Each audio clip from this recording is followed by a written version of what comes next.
প্রিয় হুজুরের কথাগুলো শুনুন।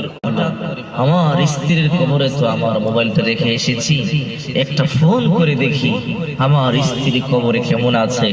যদি আমার স্ত্রী আমার ফোনটা রিসিভ করে তাহলে আমি আমার স্ত্রীর সাথে একটু কথা বলবো। শুনলে আশ্চর্য হবেন, যুবক যখন রাত 12টার পর টেলিফোন করেছে, হঠাৎ করে ফোন ওপার থেকে রিংটোন বেজে উঠেছে এবং রিসিভও করেছে, এবং রিসিভ করবার পরে এমন কিছু আওয়াজ শুনতে পেয়েছে, এমন কিছু বাতাসের আওয়াজ এবং এমন কিছু শব্দ শুনতে পেয়েছে। শুনবার পরে যুবক আশ্চর্য হয়েছে। সত্য একটি ঘটনা, পাকিস্তানের ঘটনা। যে যুবকের সাথে ঘটনা ঘটেছে তার নাম আদিল। এই ঘটনাটি উন্মোচন করতে পাকিস্তানের পুলিশ প্রশাসন, গোয়েন্দা বিভাগের এক শক্ত সময় লেগেছে। হয়তো আপনারা সোশ্যাল মিডিয়ার কল্যাণে অনেকেই জানতে পেরেছেন, শুনলে আশ্চর্য হবেন।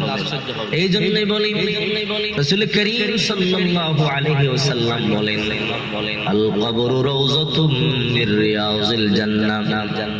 কারো জন্য কবর জান্নাতের একটা টুকরা, জান্নাতের বাগান, আর কারো জন্য জাহান্নামের গর্ত হয়ে যায়। ওই যুবক চোখের পানিগুলো ছেড়ে ছেড়ে কান্না করে বলে, মিডিয়ার মাধ্যমে বলে, আমি আমার বিবিরে বড় ভালোবাসতাম, আমি আমার স্ত্রীকে বড় ভালোবাসতাম। সবে মাত্র বিবাহের 20 দিন হয়েছে, এখনো পর্যন্ত আমরা দুইজনে মেলামেশা পর্যন্ত করতে পারি নাই। আমি যখনই আমার স্ত্রীর কাছে মেলামেশা করবার জন্য যেতাম, সে অনেক লাজুক ছিল, সে রাজি হইতো না। আমি ভাবলাম আস্তে আস্তে লজ্জা কেটে গেলে হয়তো সে আমার কাছে আসবে। আমি তার অনেক ভালোবাসতাম, সেও আমার অনেক ভালোবাসতো। হঠাৎ করে আমি কাজের জন্য যখন দূরে চলে গেলাম, 20 দিন পরে হঠাৎ করে সংবাদ এলো, তোমার স্ত্রী দুনিয়া থেকে চলে গেল।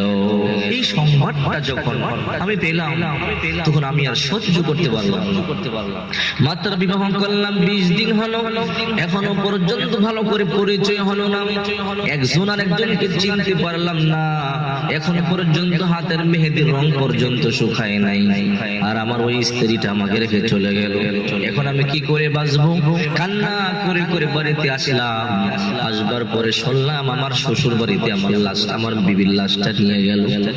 লাশটা গোসল করায় খাটিয়ার মধ্যে শোয়া রাখছে, বললো তাড়াতাড়ি করো, দাফন কার্যে দেরি করা যাবে না। আমি বললাম ঠিক আছে, দাফন করে ফেলেন। যখন তারা তাড়াহুড়া করতেছিল, আমার সন্দেহ হচ্ছিল এত তাড়াহুড়া কেন করে, দেরি করাই যাবে না, দ্রুত লাশ দাফন করে দাও। যখন লাশটা দাফন করবে, আমি